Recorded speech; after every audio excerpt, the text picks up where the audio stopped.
Hey folks, Gary here. Happy Thursday morning to you. I hope you're having a really good Thursday. Man, my week is just flying by, which is really good. That just means you're doing really good things. So, what a fast week. Uh, Yesterday we talked about the condition of our heart, right? We talked about where you lay up your treasure. That's where your heart is. So it's like, oh, okay, that's where my heart is, right?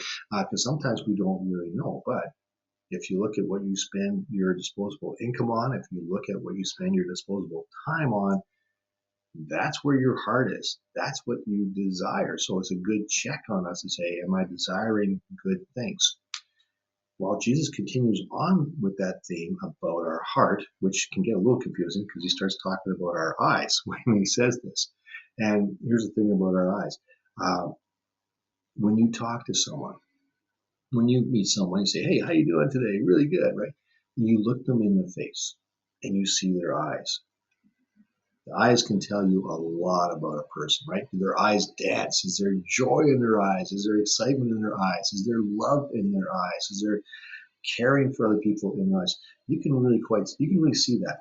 But in the same way, you can see when someone is really having an off day, they're having a hard time. You can see it in their eyes because our eyes reveal a great deal about what is taking place behind that, right? In our emotions and our feelings and all that kind of stuff. And so then it shouldn't seem weird that in Jewish literature, they would use eyes in the same way they would use heart when it comes to describing what it is that we are passionate about and what it is that's going on inside of us, the character inside of us. So the heart reveals what's going on, but our eyes reveal what's going on as well. And so those eyes and hearts, they can kind of go like this when it comes to Jewish literature.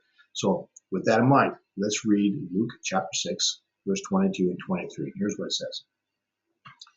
Your eye is like a lamp that provides light for your body, right? Obviously, we see and stuff. So your eye provides light for your body. When your eye is healthy, your whole body is filled with light. That's really cool. When you go to your optometrist, when they check out your eyes and see what's going on, they can actually tell a lot about your health by looking at your eyes because your eyes reveal that, right? So, yeah, so when your eyes are healthy, your whole body is filled with light. But when your eye is unhealthy, your whole body is filled with darkness. And if the light that you think you have is actually darkness, how deep that darkness is. Again, Jesus is actually talking about the condition of our heart in this. He's actually talking about the condition of our spirit. If our heart is darkness, if we're going after all the wrong things, well, the rest of us follows along with that.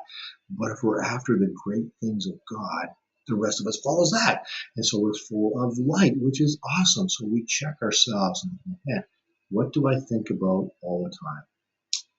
What do I ponder? What do I get excited about? What makes me upset? All those things. It's an indication of our eyes, of our heart. And you say, Lord, would you check that for me? The line in here that gets me the most is the last part that says, if the light you think you have is actually darkness, how deep that darkness is. It's a warning to us because sometimes we don't really understand what's going on inside of us. And so we need to ask God. I think it's Psalm 96. I'm probably wrong on that. But where David asks God, would you examine my heart? See if there's anything in there that offends you and let me know. That's a good prayer to pray. Lord, would you examine me? Let me know what's going on inside me because I don't want to be going the wrong way. I don't want to be thinking I got light when I actually got darkness. And God will answer that. And God will show you. And you can say, okay, let's get that filter out of there and let's get that corrected. So I'm looking at you from now on because I want to be filled with light. So with that in mind, you'll have a fantastic Thursday and we'll see you tomorrow.